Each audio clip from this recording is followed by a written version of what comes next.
আমাদের ডুয়ার্সের ভ্রমণ কাহিনীর আজকেই শেষ অধ্যায়। শেষবারের মতো জঙ্গলের এই অপার্থিব পরিবেশটা মন ভরে উপভোগ করব বলেই আবার বেরিয়ে পড়লাম। ঘড়িতে এখন সকাল 6টা। আমি বলেছিলাম আজকে ডেকে দিতে, যখনই ওয়াচ টাওয়ারের গেট খুলবে তো আমাকে ডেকে দিল। আমাদেরই এই রিসর্টে আরও একজন যে ফ্যামিলি আছে তারা অলরেডি চলে গেছে, এখনও নর্মাল পাবলিকের অ্যাক্সেস এখানে নেই। তো বললো স্যার সকাল সকাল ঘুরে আসুন, এখন ওখানে কেউ নেই। তো এখন আমি চুপচাপ একা একা বেরোলাম, জঙ্গলের ভেতরে যাচ্ছি। বেশ এক্সাইটিং লাগছে, কিন্তু ওফ কি সাধারণ লাগছে জঙ্গলটা দেখতে। বাইরে বেরিয়ে দেখি শীতের আমেজটা এখনো ঠিক আগের মতোই আছে।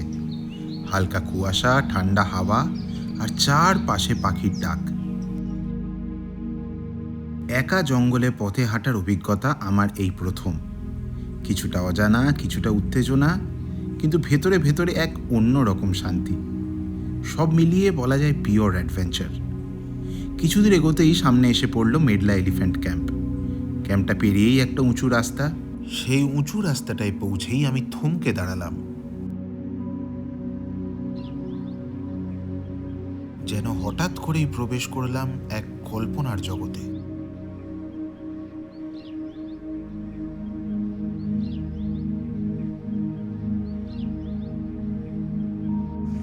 আমার চারপাশে শুধু জঙ্গল, নির্জন অথচ জীবন্ত।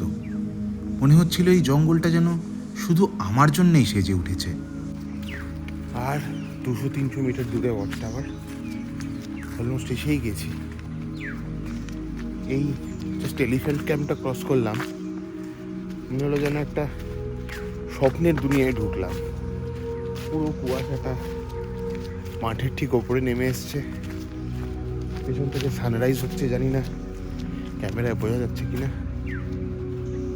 চারিদিকে নানা রকম পাখির ডাক, পোকা ডাকছে।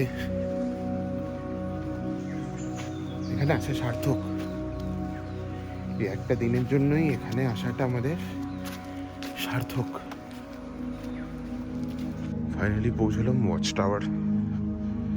এবারে এখানে কিছুক্ষণ বসে সময় কাটানো যাবে নির্দ্বিধায়। কালকে বিকেলবেলা যেরকম কাইমাই চলছিল, আজকে কেউ নেই।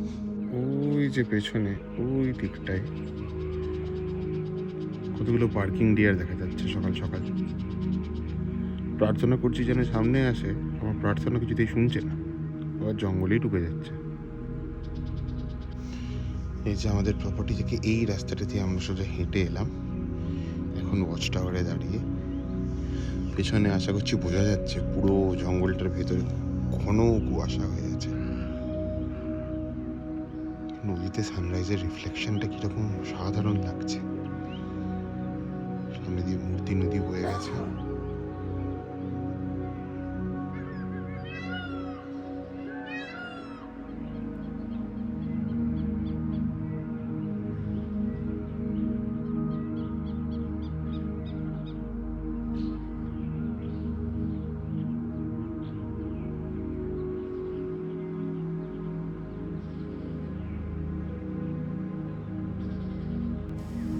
আমার কল্পনায় জঙ্গলের যে রূপটা এতদিন ধরে ছিল, ঠিক সেই রূপেই যেন আজ সামনে দাঁড়িয়ে আছে গরুমারা।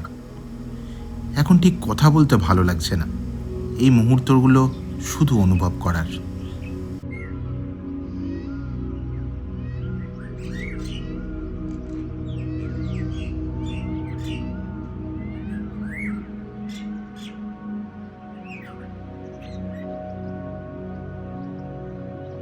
কিছুক্ষণ পর দেখি কটা হাতি তাদের মাহুতের সাথে জঙ্গলের দিকে এগিয়ে যাচ্ছে। কৌতূহল হওয়ার ফলে পরে জানতে পারি যে ফরেস্ট গার্ডরা জঙ্গলে রাউন্ড দিতে যাচ্ছে।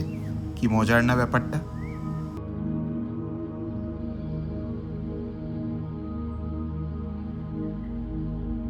ওয়াচ টাওয়ারে প্রায় 1.5 ঘন্টা সময় কাটালাম। কালকে বিকেলের মতো অত কিছু তো দেখতে পাইনি, জাস্ট ওই আর কি বার্কিং ডিয়ার, হাতি, গন্ডার।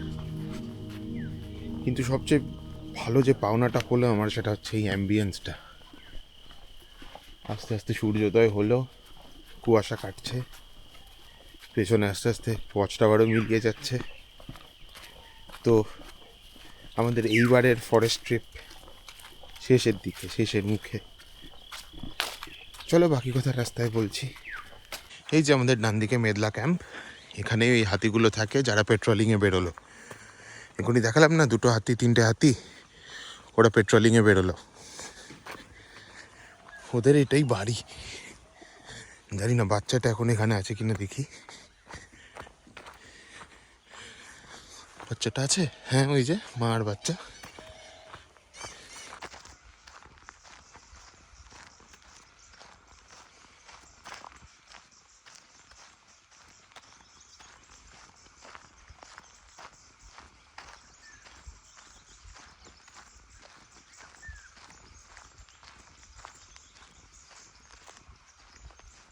কালকে বিকেলবেলাটা দারুণ কাটলো, কারণ সব অ্যানিমাল সাইটিংগুলো কালকে হয়েছে। আজকে সকালে ঠিক আছে, অ্যানিমাল সাইটিং হলো না তো কী হয়েছে, but it was good enough. অ্যাম্বিয়েন্সটা এনজয় করলাম। তো এইবারের মতো আমাদের জঙ্গল সার্কিট আজকেই শেষ হচ্ছে। ঘরে যাই, প্যাকিং করব, ব্রেকফাস্ট করব, ফ্রেশ হব। মোষের গাড়িগুলো সব পরপর পরপর রাখা, এগুলোই কিছুক্ষণ পর যারা ভিজিটার আসবে তাদেরকে নিয়ে যাবে। খুব ভালো মোষগুলো। ফাইনালি এখন বাজে সকালবেলা 9টা। আমাদের রুমের সব চেকিংও কমপ্লিট। তো এইবার আমরা বেরোচ্ছি টুয়ার্ডস হোম।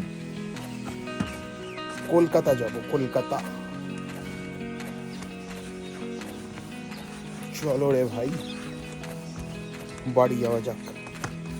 গুড বাই ঢাড্ডা কটেজ। আবার হয়তো ভবিষ্যতে কোনো দিন দেখা হবে। ওই যে নিচে আমাদের গাড়ি রাখা, এখন গাড়িতে সব লাগেজপত্র প্যাক করে আমরা রওনা হব।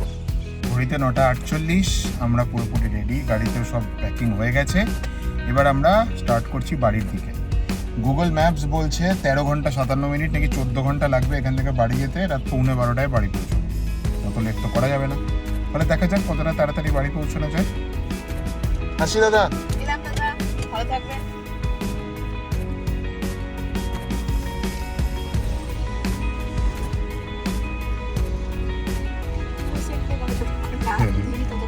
দাঁড়িয়ে থাকে।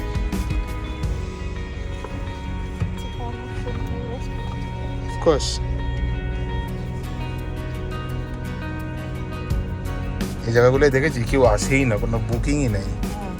এখানে শুধু এনথুজিয়াস্ট ছাড়া কেউ আসবেই না, দ্যাটস দ্য মেইন থিং না।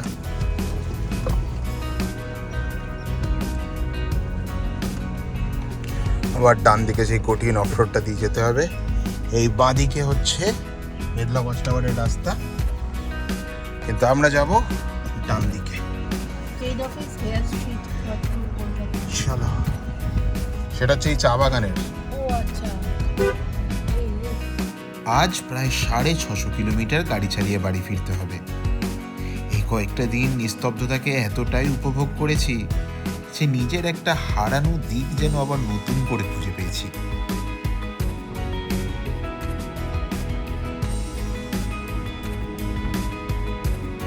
সামনে রামসাই ফরেস্টের গেট, এখান থেকে বেরিয়ে গেলে সামনে আবার সেই এপিক অফরোড রাস্তাটা খুইয়া সিমসিম। ও সামনে রাস্তাটা দেখ।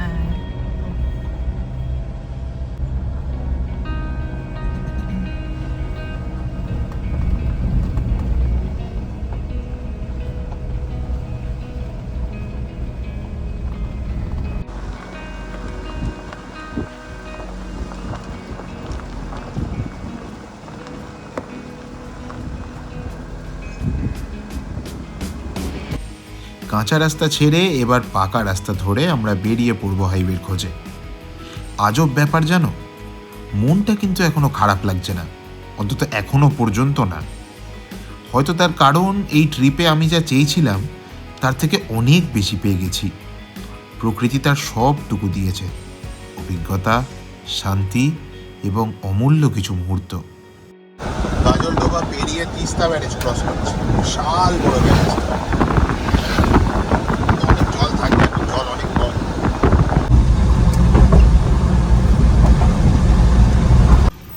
ফুলবাড়ি মোড় পৌঁছালাম।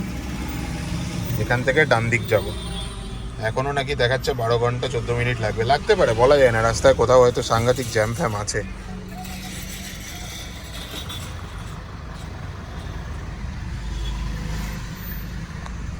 ফুলবাড়ি পেরিয়েই যে রাস্তাটা, জাস্ট ফুলবাড়ি মোড় পেরিয়েই ডান দিকে যে রাস্তাটা ঢুকলাম, রাস্তাটা একদম মানে আমি ভিডিও তুলতেই পারিনি, রাস্তাটা এত ভাঙাচোরা, কি অবস্থা রাস্তাটার। কিন্তু তারপর এসে আবার হাইওয়েটায় উঠলাম, কিছুটা ওটা মোটামুটি 500 মিটার মতো এরকম, কিন্তু তারপর আবার রাস্তা ভালো হয়ে যায়।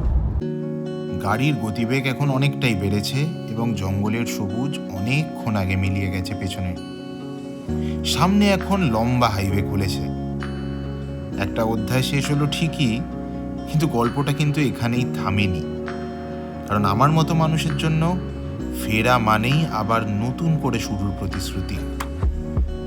হয়তো কয়েকদিন পরেই আবার শহরের ব্যস্ততায় ডুবে যাব, কিন্তু মনের একটা অংশ চিরকাল পড়ে থাকবে এই জঙ্গলের ভেতরেই। আর তাই বিদায় নয়, আবার দেখা হবে ডুয়ার্স। অ্যাজ ইউজুয়াল আমাদের পেটেন্টেড রেস্টুরেন্ট, ঘরে ও বাইরে, এখানে লাঞ্চ করে নিলাম আমরা। ভালোই খাওয়া দাওয়ার বেশ। এখন বাজছে অলমোস্ট 3টে। কটা বাজছে রে এখন এক্স্যাক্টলি? 3:11। তো এখান থেকে আমরা এবার আবার বাড়ি থেকে স্টার্ট দেবো। মাঝখানে কোনো ব্রেকের চান্স নেই। তো চলো, লেটস স্টার্ট দ্য জার্নি। এই রাস্তা দিয়ে কিন্তু আমি বহুবার যাতায়াত করেছি। অনেকেই বলে একই রাস্তায় নাকি বারবার চালালে বোরিং লাগে। হয়তো লাগে, কিন্তু আমার কাছে এই রাস্তা কিন্তু কখনোই একঘেয়ে লাগে না। 5:05 বাজে আমরা ফারাক্কায় উঠছি। ইস, কার সামনেটা খালি থাকতো রে। Welcome to Farakka barrage. কি অসাধারণ লাগছে ফ্রেমটা।